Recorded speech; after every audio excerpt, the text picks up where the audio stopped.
여러분 안녕하십니까, 진성호입니다. 이제 호남도 윤석열 후보를 향해 조금씩 움직이기 시작했습니다. 물론 하루아침에 호남을 장악할 수가 있겠습니까만 전북부터 먼저 움직이는 것 같습니다.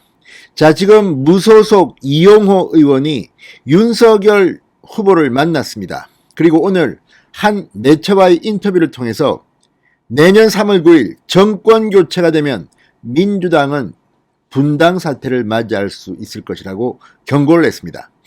그리고 이재명 후보, 지금 민주당의 현 상태에 대해서 날카로운 분석을 했습니다. 지금 전라북도는 문재인 정권에 상당히 피로감을 느끼는 것 같습니다. 윤석열 후보가 얼마 전 전남 목포를 방문했을 때 민주당 당원들을 포함해서 이 원로 정치인들이 만찬을 한 적이 있습니다. 이것 때문에 지금 민주당이 이 만찬에 참석한 당원들을 징계를 한다, 이런 말까지 나오고 있습니다. 이 자리에서 민주당 당원인 사람들이 포함된 원로 정치인들이 윤석열 후보에게 꽃다발을 주고 나라를 잘 이끌어 달라고 말했을 정도입니다. 조금씩 호남이 움직이고 있습니다. 자, 윤석열 후보의 최대 장점 중 하나는 정치 신인이라서 그런지 중도 외연 확장이 그만큼 쉽다는 겁니다. 자, 이용호 의원은 지금 무소속입니다. 민주당 입당을 거절당했습니다. 그리고 이 전북 지역에서 무소속으로 당선될 만큼 뿌리가 튼튼합니다. 전북 남원 임실 순창이 지역구입니다. 그런데 윤석열 후보를 따라서 국민의힘에 입당한다면 정말 엄청난 핵폭탄이 터지는 겁니다. 그 이용호가 인터뷰를 했습니다. 뭐라고 했을까요? 진성호의 직설 시작합니다. 방송에 앞서 아직 진성호 방송의 구독자가 아니신 분은 붉은색 구독 버튼 눌러주십시오. 더 좋은 방송으로 보답하겠습니다. 윤석열 후보가 최고위원회 참석을 하지 않으면서까지 만난 사람, 이용호 의원입니다. 그만큼 공을 들이고 있다는 이야기입니다. 자, 이런 것들이 표로 얼마나 올지는 사실 모릅니다. 그러나 상징적으로 문재인 정권의 실패, 이재명 후보의 약체를 드러내주는 그런 놀라운 일들이 지금 벌어지고 있는 겁니다. 자, 윤석열 후보의 러브콜을 받고 지금 고심 중인 것으로 알려진 이용호 무소속 의원이 이재명 민주당 후보가 민주당 때문에 손해를 보고 있다. 169석의 방대한 의석수를 가진 집권여당임에도 지지율이 제1야당에 뒤처지고 있는 점을 민주당이 크게 반성해야 한다고 직격탄을 알렸습니다. 지금 각종 여론조사에서 정도의 차이는 있지만 이 국민의힘이 민주당을 오차범위 밖으로 이기는 조사 결과가 많이 나옵니다. 이걸 보면 지금 민주당, 이재명 대위기입니다. 민주당은 지금 이재명 후보 선거대책위원회가 메모드급으로 차려졌는데 모든 의원들이 다 참여했는데 너무 몸이 무거워서 움직이지 못하고 가정이 안 된다고 우상호 공동선대 본부장이 말할 정도니 지금 이재명은 큰일 났습니다. 그 속사를 이용호 의원이 말한 겁니다. 자, 민주당 출신인 이용호 의원은 이 파이낸셜 뉴스와의 인터뷰에서 만일 내년에 대선에서 이 정권이 넘어간다면 민주당 내 책임론이 일 것이다.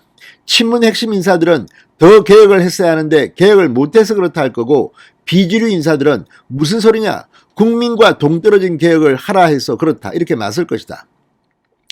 이들은 갈등이 지도부 사퇴에 비대위 체제 분단까지 이어질 수 있다고 예측했습니다. 아마 그렇게 될 겁니다. 민주당은 심심하면 대표를 갈아치우는 그런 정당입니다. 최근에만 좀 잘 나갔습니다. 자, 그렇다면 윤석열 대통령이 탄생하는 순간 송영길 대표는 퇴진하고 비대위가 꾸려지고 분당 사태가 날 수도 있습니다. 그만큼 지금 민주당은 오합지졸이 아닌가 의심이 됩니다. 자, 이용호 의원은 어제 윤석열 후보와 비공개 조찬 회동을 가졌습니다. 윤석열 후보에게 정권 교체에 힘을 보태달라는 취지의 요청을 받은 뒤 이 민주당 복당 신청을 돌려 철회해버렸습니다. 이제 민주당에 대해서는 기대를 거둔 것으로 보입니다. 자, 지난주 초 복당 철회 결심을 했지만 윤석열 후보와 만난 뒤 실행에 옮긴 겁니다. 자, 지난 총선 지역 주민들에게 민주당 복당 약속을 했고 그 약속을 지키기 위해 복당 신청을 했지만 당에선 아무런 이야기가 없었다. 과유불급이라고 민주당이 감당하기에는 너무 많은 의석수를 갖고 있는 것 같아 이런 뼈있는 말을 했습니다. 자, 3일 전 이재명 민주당 후보와 통화를 했다는 이용호 의원은 이재명 후보의 마음은 고맙게 생각한다면서도 민주당을 믿고 싶은데 믿음이 안 가게 됐다. 제게는 그러한 상처가 있다. 민주당이 태양광 설치 등 일부 정책을 제외하고는 전북 지역에 해준 게 없다. 민주당에서 저를 수용하기 어렵다면 제3의 길로 가야겠다고 결심했다. 뭐 제3의 길이 국민의힘 입당이면 이건 정말 엄청난 충격입니다. 민주당 해머로 한 대 맞은 것처럼 멍할 겁니다. 자, 직접 만나본 윤석열에 대해선 민주당과 대비가 됐다고 말했습니다. 제 고민을 진지하게 평가해주고 함께 나눠줬다. 정치는 그렇게 해야 한다. 특히 윤석열 후보가 국민과의 소통을 첫째 목표로 삼고 국민과 직접 대화하며 국회를 존중하겠다고 했다. 호평을 했습니다. 정치권 문법 없이 덜 정제돼 있었지만 거침없으며 허심탄회한 사람이었다. 자신이 왜 정치권에 와 있는지에 대한 인식도 상당히 무게감 있게 갖고 있었다고 말했습니다.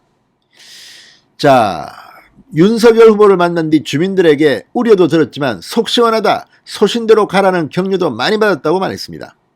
윤석열 후보를 이용호 무소속 의원이 돕게 된다면 이건 정말 사건입니다. 호남 인사로서의 외형 확장에 상당히 중요한 역할을 할 것 같습니다.